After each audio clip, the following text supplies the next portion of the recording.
व अन्य विरोधी पार्टियों को न देकर केवल अपनी एकमात्र हितैषी पार्टी बीएसपी को ही देना क्यों जरूरी है, इसे आप लोगों को समझना होगा।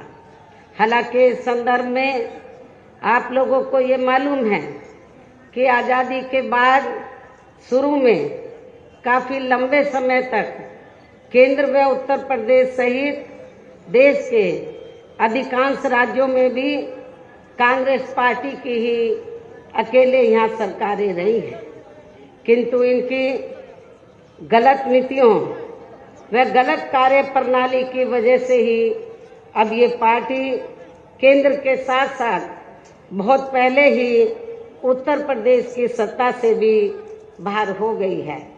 इसके साथ ही ये पार्टी जबरदस्त जातिवादी होने के कारण शुरू से ही हर मामले में यहाँ दलित, आदिवासी व अन्य पिछड़ा वर्ग विरोधी पार्टी भी रही है और अभी भी है, जिस कारण केंद्र में रही इस कांग्रेस पार्टी की सरकार ने इन वर्गों के मसीहा व भारतीय संविधान के मूल निर्माता परम पूज्य बाबा साहब डॉक्टर भीमराव अंबेडकर को भारत रत्न की उपाधि से भी सम्मानित नहीं किया था, जिसके लिए वो हर प्रकार से पात्र भी थे। इतना ही नहीं बल्कि इनके मूवमेंट को आगे बढ़ाने के लिए अपनी पूरी जिंदगी समर्पित करने वाले मान्यवर श्री कांशीराम जी के देहांत होने पर भी केंद्र में उस समय इसी कांग्रेस पार्टी की रही सरकार ने उनके सम्मान में एक दिन के लिए भी राष्ट्रीय शोक घोषित नहीं किया था, तथा न ही इस पार्टी की रही सरकार ने पिछड़े वर्ग की आरक्षण संबंधी मंडल कमीशन की रिपोर्ट को भी लागू किया था, जिसे फिर बीएसपी ने अपने कड़े संघर्ष व अथक प्रयासों से केंद्र में रही श्री बीपी सिंह की सरकार से ही लागू करवाया था। साथ ही इसी सरकार में ही बाबा साहब डॉक्टर भीमराव अंबेडकर को भी भारत रत्न की उपाधि से सम्मानित किया गया था, जो इनके अपार अनुयायियों की बरसों से ये दिली चाहत भी थी।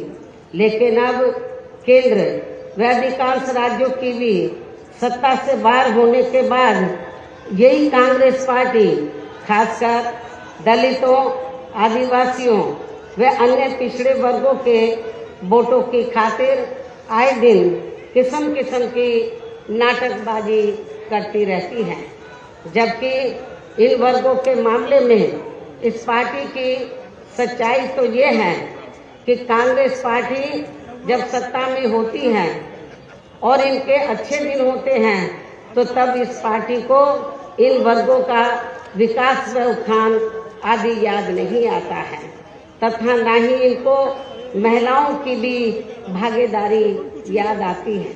इतना ही नहीं बल्कि इस पार्टी के बाद खासकर यहाँ सपा व बीजेपी आदि की बनी सरकार में भी यूपी की जनता हर मामले में व हर स्तर पर काफी ज्यादा दुखी रही है।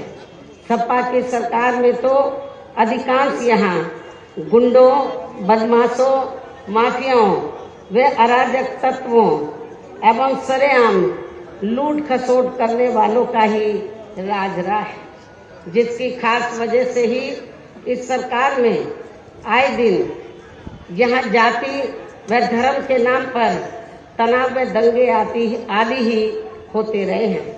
इस मामले में पश्चिमी यूपी का मुजफ्फरनगर कांड इसका खास उदाहरण है।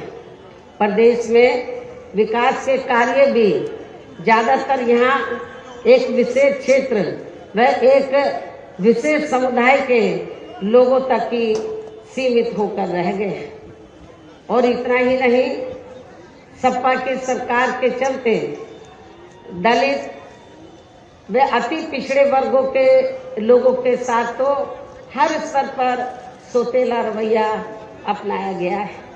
आप लोगों को ये मालूम है कि जब सपा पावर में आई तो सपा सरकार ने एक काम ये किया सबसे पहले सत्ता में आते ही कि हमारी पार्टी की सरकार ने जो दलित और अन्य पिछड़े वर्ग में समय समय पर संत गुरु और महापुरुष हुए तो उनको आदर सम्मान देने के मकसद से उद्देश्य से हमारी पार्टी की सरकार ने जिन नए जिलों के नाम इनके नाम से रखे, नई योजनाओं के नाम इनके नाम से रखे तो उनको बदल दिया।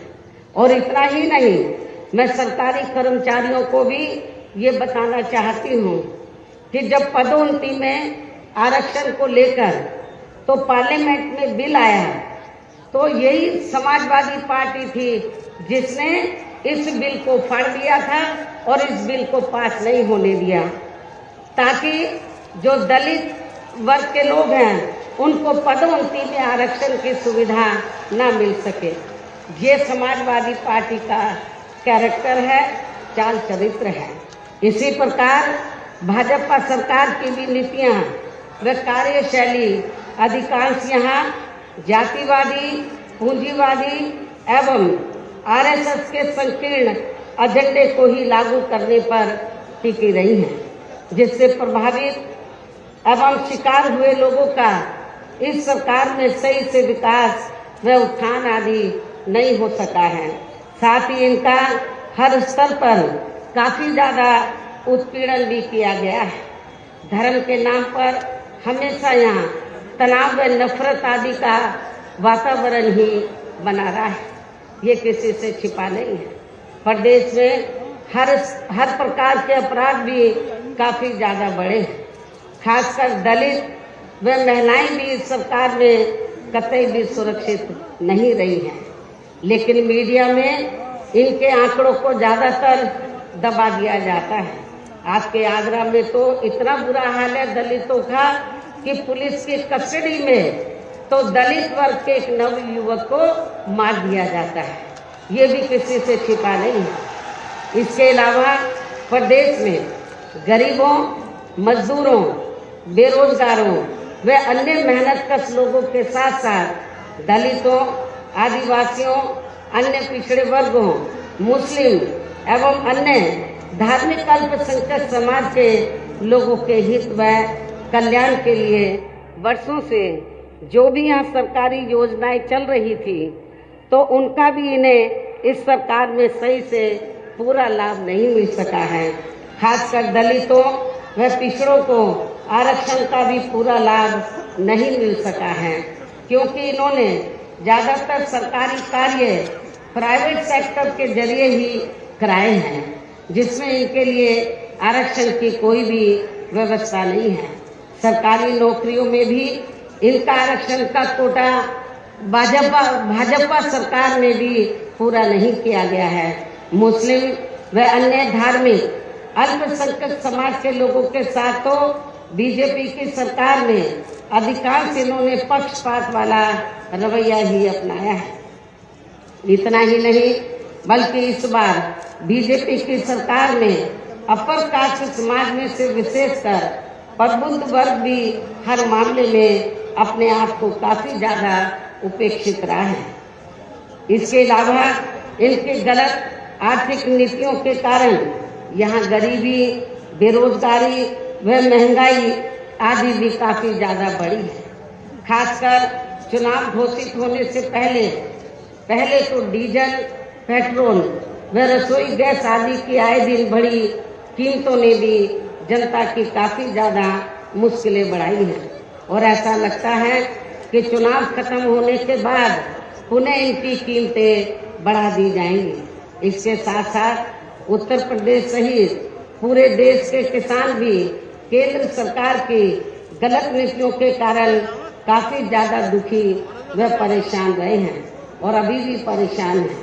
प्रदेश में बेरोजगार लोगों को रोजगार नहीं मिलने के कारण ही ज्यादातर इनको पलायन भी करना पड़ा है। आप लोगों को ये मालूम है, आजादी के बाद कांग्रेस पार्टी लंबे अरसे तक यहाँ सत्ता में रही, लेकिन यहाँ रोटी रोजी के साधन नहीं मिलने के कारण बड़े पैमाने पर इनका पलायन हुआ। ये लोग पलायन करके चले गए। और इसके साथ ही जब बीजेपी पावर में आई तो आप लोगों को मालूम है कि ये सिलसिला जारी रहा, और कोरोना काल में जो लोग बाहर के राज्यों से वापस आ गए, जब उनको रोटी रोजी के साधन नहीं मिले तो उन्हें पुनः पलायन करना पड़ा। मुजफ्फरनगर में भी बड़े पैमाने पर सपा सरकार में लोगों को पलायन करना पड़ा। तो ये तीनों पार्टियों की जो सरकारें हैं, चाहे कांग्रेस सत्ता में रही हो, चाहे समाजवादी पार्टी, चाहे बीजेपी, इन सभी पार्टियों की सरकारों में किसी न किसी कारणवश जो दुखी पीड़ित लोग हैं, खासकर बेरोजगार लोग हैं, उनको पलायन करना पड़ा है। इस प्रकार से इन सभी विरोधी पार्टियों की रही सरकारों में शुरू से ही यहाँ यूपी की जनता काफी ज्यादा दुखी व परेशान रही है। खासकर कोरोना महामारी के दौरान तो इन सभी की हालत और भी ज्यादा खराब हो गई है।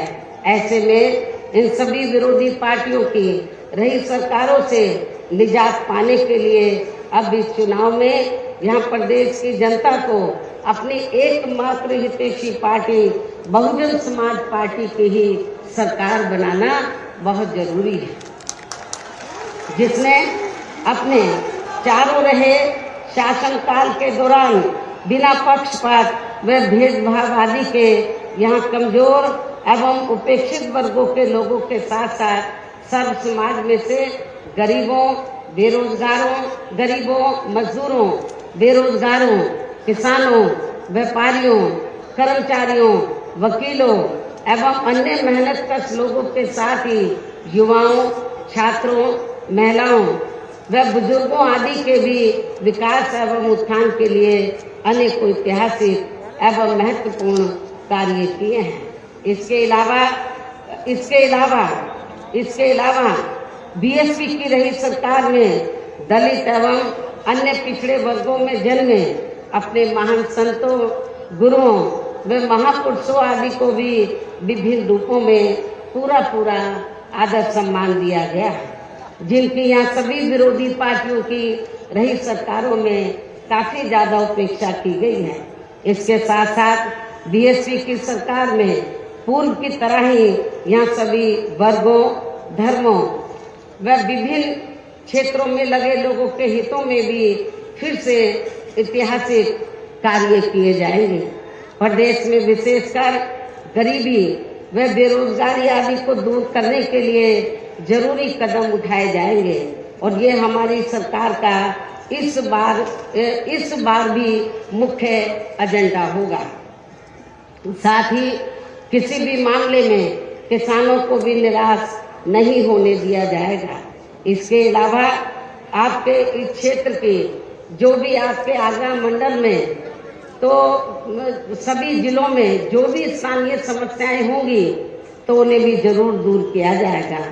वैसे आप लोगों को मालूम है कि आगरा और फिरोजाबाद में तो जो यहाँ स्थानीय कारोबार चल रहे हैं, इनकी कुछ समस्याएं हैं, तो उनको भी दूर किया जाएगा। ये भी मैं आप लोगों को विश्वास दिलाना चाहती हूँ। साथ ही केंद्र व यूपी सरकार के भी विवादित, इसके साथ ही केंद्र व यूपी सरकार के भी विवादित नियमों व कानूनों को यहाँ जल्दी से लागू नहीं होने दिया जाएगा।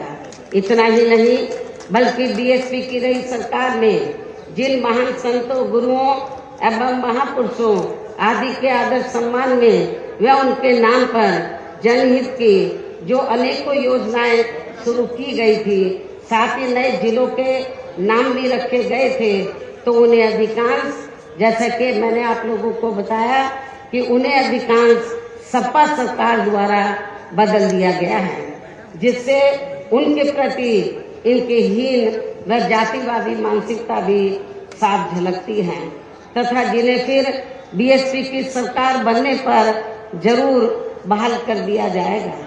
इसके साथ साथ बीएसपी की रही सरकार में सर्व समाज के व विभिन्न क्षेत्रों में लगे लोगों के हितों में जो अनेकों महत्वपूर्ण व ऐतिहासिक फैसले लिए गए थे, जिन्हें सत्ता परिवर्तन होने पर बाद में सपा व बीजेपी की सरकार ने ज्यादातर दरकिनार कर दिया है, तो उन्हें भी फिर से शुरू किया जाएगा। इसके साथ ही बीएसपी की सरकार बनने पर यहाँ बीजेपी व सपा आदि के शासनकाल की तरह कानून व्यवस्था को किसी भी कीमत पर खराब व लचर नहीं होने दिया जाएगा और हर स्तर पर कानून द्वारा कानून का राज कायम किया जाएगा। जाति व धर्म के नाम पर यहाँ लोगों का किसी भी प्रकार से शोषण व उत्पीड़न आदि नहीं होने दिया जाएगा। खासकर कानून व्यवस्था को बेहतरीन बनाने के लिए विशेष अभियान के तहत व दलगत राजनीति से ऊपर उठकर यहाँ गुंडों, बदमाशों, माफियाओं व अन्य आपराधिक एवं अराजक तत्वों को भी जेल की सलाखों में ही भेजा जाएगा, जहां मेरी सरकार में इनकी जेल के बाहर नहीं बल्कि जेल के अंदर ही सही जगह होती है।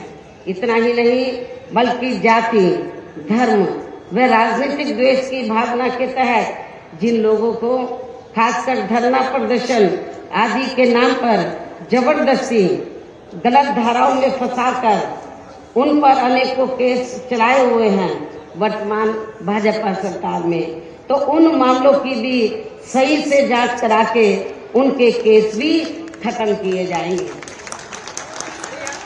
अर्थात वर्तमान भाजपा सरकार में प्रदेश की जेलें जो अधिकांश ऐसे लोगों से भर दी गई हैं, तो उन्हें खाली करा के केवल यहाँ आपराधिक तत्वों को ही रखा जाएगा।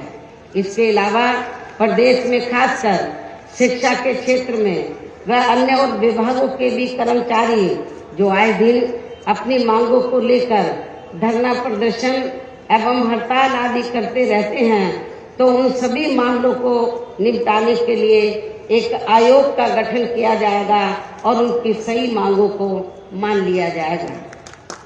इसके साथ ही यहाँ मैं ये भी कहना चाहती हूँ कि कुछ महीने पहले मैंने दिनांक 7 सितंबर को प्रबुद्ध वर्ग की सुरक्षा, सम्मान व तरक्की आदि को लेकर किए गए सम्मेलन में तथा इसके बाद दिनांक 9 अक्टूबर को मान्यवर श्री कांशीराम जी की पुण्यतिथि के मौके पर भी मैंने सर्वजन हिताय व सर्वजन सुखाय को लेकर जो भी कार्य करने के लिए कहा है, तो उन पर भी जरूर अमल किया जाएगा। लेकिन ये सभी कार्य करने के लिए इस चुनाव में यहाँ बीएसपी की सरकार बनाना बहुत जरूरी है, जिसके लिए पार्टी के लोगों को वोट पड़ने तक या सभी विरोधी पार्टियों के साम, दाम, दंड भेद आदि हथकंडों से भी जरूर सावधान रहना है। और इस मामले में विरोधी पार्टियां चुनाव होने से कुछ समय पहले या चुनाव के दौरान भी खासकर अपने अपने पक्ष में हवा बनाने के लिए मीडिया व ओपिनियन पोल एवं सर्वे आदि का जो बड़े पैमाने पर गलत इस्तेमाल करती हैं, तो उससे आप लोगों को बिल्कुल भी गुमराह नहीं होना है। ये बात मैं आपको बार बार कहती रही हूँ और आज फिर दोहराना चाहती हूँ। इतना ही नहीं बल्कि इस बार कुछ जातिवादी मीडिया ने इस चुनाव में हमारी पार्टी के लोगों का मनोबल गिराने में भी ये कहकर कोई कसर नहीं छोड़ी है कि इनकी नेता कहीं नजर नहीं आ रही है। ये आए दिन मीडिया में इसको न्यूज को फ्लैश करते रहे, जबकि इस मामले में हकीकत तो ये है कि देश में शुरू में फैले कोरोना का प्रकोप थोड़ा कम होते ही मैं दिल्ली से लखनऊ आ गई थी और पिछले लगभग 1 साल से मैं लखनऊ में ही रहकर अपनी पार्टी को मजबूत बनाने के कार्य में लग गई थी। इसके साथ ही इस कार्य में यहाँ ज्यादा ध्यान देने की वजह से मैंने पिछले 1 वर्ष से बाकी राज्यों का भी कार्य लखनऊ से ही देखा है और 1 वर्ष में केवल मैं 2 दिन के लिए दिल्ली गई थी। 1 वर्ष में केवल मैं 2 दिन के लिए दिल्ली गई थी, जब मेरी मदर की मृत्यु हो गई थी। और इस 1 वर्ष के दौरान मैंने यह पार्टी को फिर से पोलिंग बूथ स्तर तक कैडर के आधार पर यह सही से खड़ा किया है। आप लोगों को मालूम है कि पहले जो कमेटियां बनी थी तो ज्यादातर फर्जी थी। केवल हमारे लोग बता देते थे, नीचे के स्तर के पदाधिकारियों को, खुद जाकर कमेटी नहीं बनाते थे। इस बार मैंने सख्त निर्देश दिए कि कमेटी सही होनी चाहिए और जो बड़े बड़े पदाधिकारी हैं वो भी जाकर कमेटी बनाएंगे, ये भी मैंने कहा। तो इस एक कहने का तात्पर्य ये है कि इस 1 वर्ष के दौरान मैंने यहाँ पार्टी को फिर से पोलिंग बूथ स्तर तक कैडर के आधार पर यहाँ सही से खड़ा किया है तथा सर्व समाज के काफी नए लोगों को भी तैयार किया है। इसके साथ ही पोलिंग बूथों की कमेटियों के बनने के बाद फिर मैंने अपने ज्यादातर निवास स्थान पर ही उनकी समीक्षा बैठकें भी की है। और ये कार्य खत्म होने के बाद फिर मैंने इस बार उम्मीदवारों का चयन करने के मामले में भी विशेष ध्यान दिया है, क्योंकि इस मामले में पिछले चुनाव में हमारी पार्टी के कुछ वरिष्ठ नेताओं ने, जो अधिकांश अब दूसरी पार्टियों में चले गए हैं, उन्होंने काफी विश्वासघात किया है। पिछले बार चुनाव में उन्होंने काफी विश्वासघात किया, न जातीय समीकरण का ध्यान रखा, बल्कि सुनने में तो ये आया कि दूसरी पार्टियों के उम्मीदवारों से साठगांठ करके हमारे नेताओं ने ज्यादातर डमी कैंडिडेट खड़े कर दिए, जिसकी वजह से पिछले विधानसभा चुनाव में हमारी पार्टी का अच्छा रिजल्ट नहीं आ सका। इस चीज का मैंने विशेष ध्यान दिया इस बात की तरफ, और मैंने ये फैसला लिया कि इस बार मैं ये कार्य अपनी देखरेख में खुद करूंगी। 403 विधानसभा की सीटें हैं, एक एक सीट पर मैं उम्मीदवार से खुद मिली हूँ, अपने रेजिडेंस पर उनका पूरा परिचय लिया, तो तब मैंने उनका टिकट फाइनल किया है, ताकि पिछले चुनाव की तरह हमारे साथ कोई धोखा ना हो जाए। और इसके बाद जैसे ही मैं इस कार्य से कल मैं फ्री हुई इस कार्य से, तो आज मैं अपनी पार्टी के उम्मीदवारों को जिताने की अपील करने के लिए यूपी की दलितों की खास राजधानी आगरा में आप लोगों के बीच में आ गई हूँ।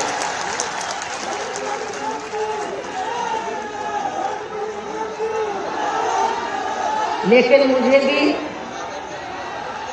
मुझे भी पूरे यूपी में अपने खासकर दलित वर्ग के लोगों पर ये नाज है कि वे मीडिया के इस दुष्प्रचार पर कि इनकी नेता कहाँ हैं, उससे कतई भी गुमराह नहीं हुए और अपने कार्य में पूरे जी जान से डटे रहे,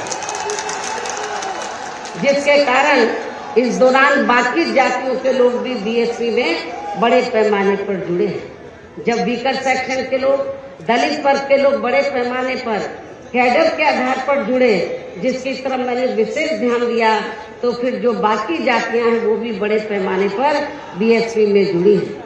और अब इस बार चुनाव में फिर से मैं मीडिया बंधुओं को ये बताना चाहती हूँ, जो ये गलत खबर दिखाते रहे कि बहन जी किधर है, बहन जी इसी काम में लगी थी, इनको मैं बताना चाहती हूँ चुनाव की तैयारी में लगी हुई थी। और अब मैं मीडिया बंधुओं को ये बताना चाहती हूँ कि अब इस बार चुनाव में फिर से सन 2007 की तरह बीएसपी का चौंकाने वाला रिजल्ट आएगा। ये भी मैं मीडिया बंधुओं को बताना चाहती हूँ। आप लोगों को याद होगा कि जब सन 2007 में विधानसभा का आम चुनाव हुआ था, तो उस दौरान मीडिया इस बार के चुनाव की तरह बीएसपी को कहीं आंकता नहीं था, और बीएसपी के बारे में क्या बोलता था, इनका ओपिनियन पोल, सर्वे आदि क्या बोलता था कि बीएसपी तीसरे नंबर पर रहेगी। जब रिजल्ट आया तो बीएसपी नंबर 1 पर आई और एब्सोल्यूट मेजॉरिटी की सरकार बनी। और मुझे तो लग रहा है ऐसा इस बार भी होने वाला है। मीडिया का ओपिनियन पोल, सर्वे आदि धरा का धरा रह जाएगा।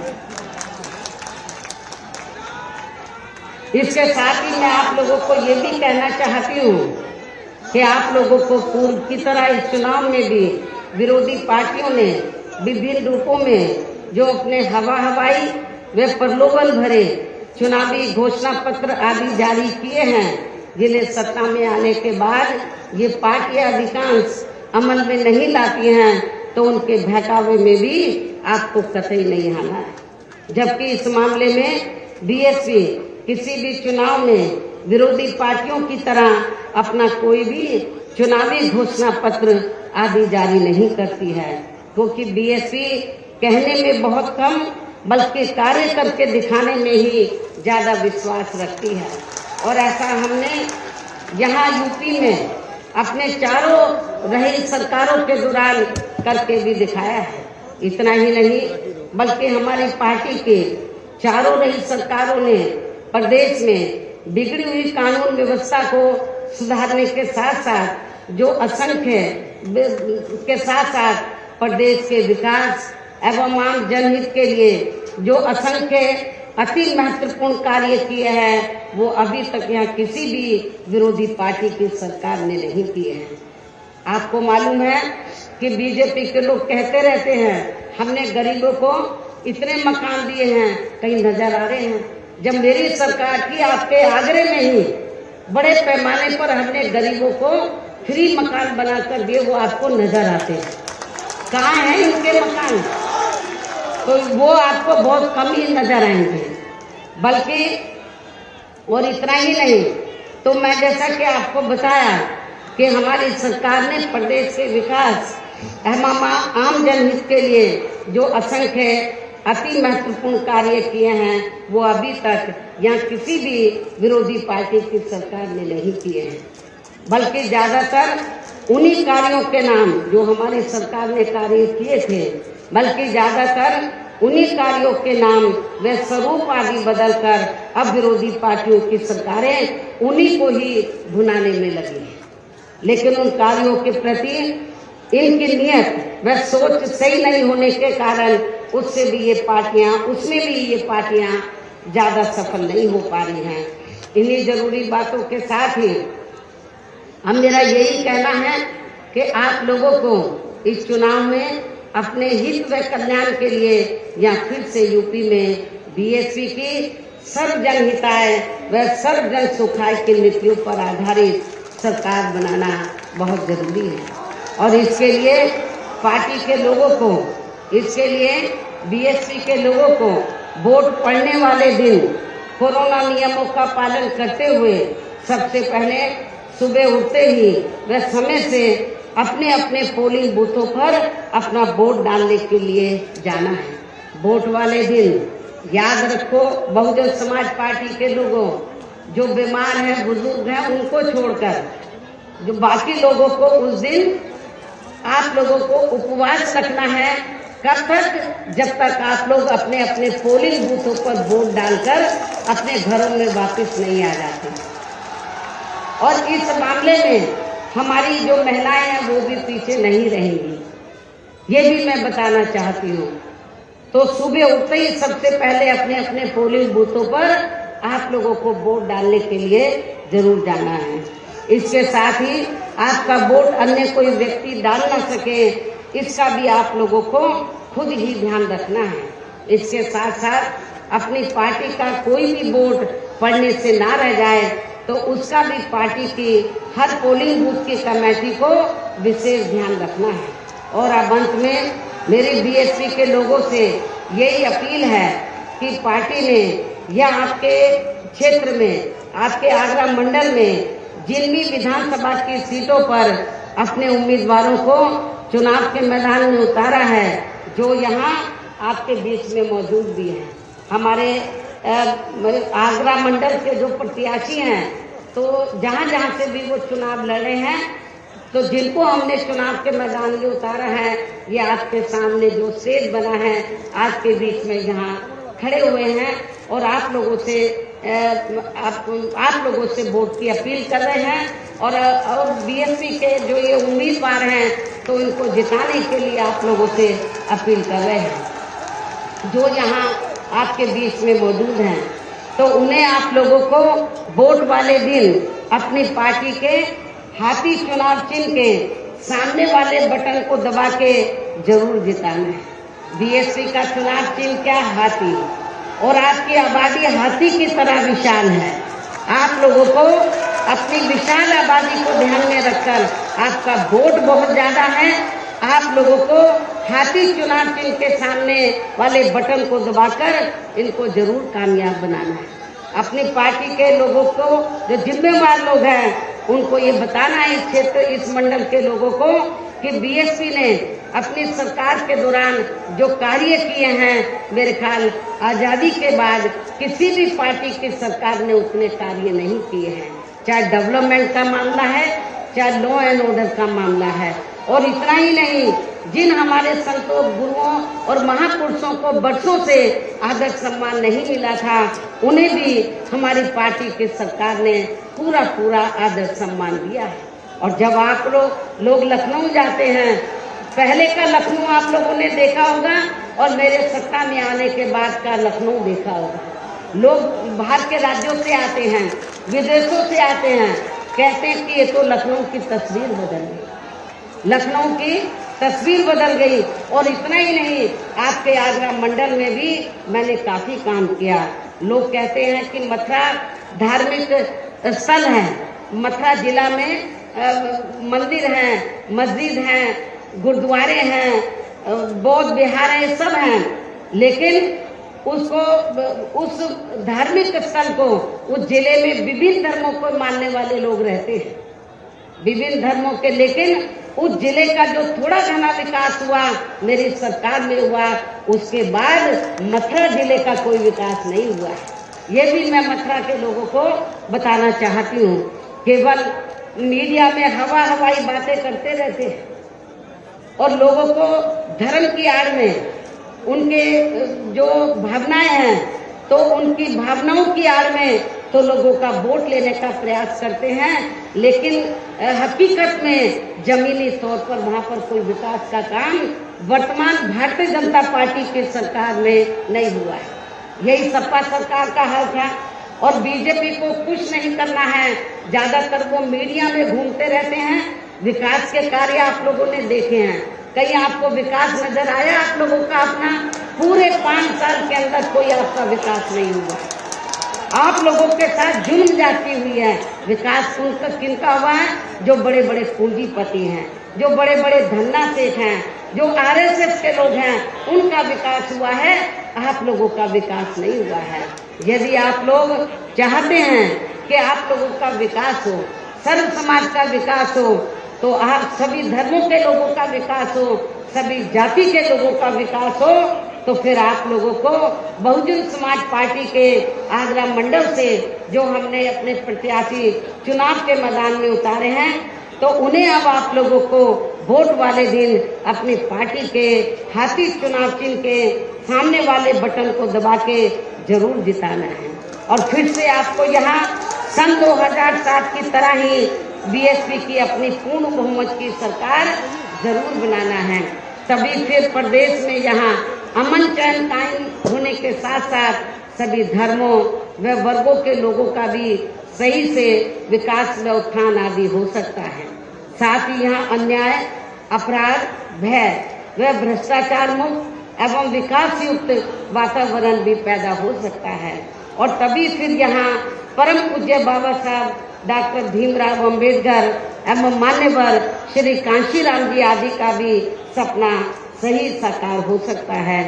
और इस उम्मीद के साथ ही अब मैं यही कहना चाहूँगी, क्या कहना चाहूँगी कि अब आपको हर पोलिंग बूथ को जिताना है, बीएसपी को सत्ता में लाना है। आप लोगों को हर पोलिंग बूथ को जिताना है, बीएसपी को सत्ता में लाना है। इस विश्वास के साथ ही अब मैं पुनः अपनी पार्टी के उम्मीदवारों को जिताने की पुरजोर अपील करते हुए अपनी बात यही समाप्त करती हूँ। जय भीम, जय भारत।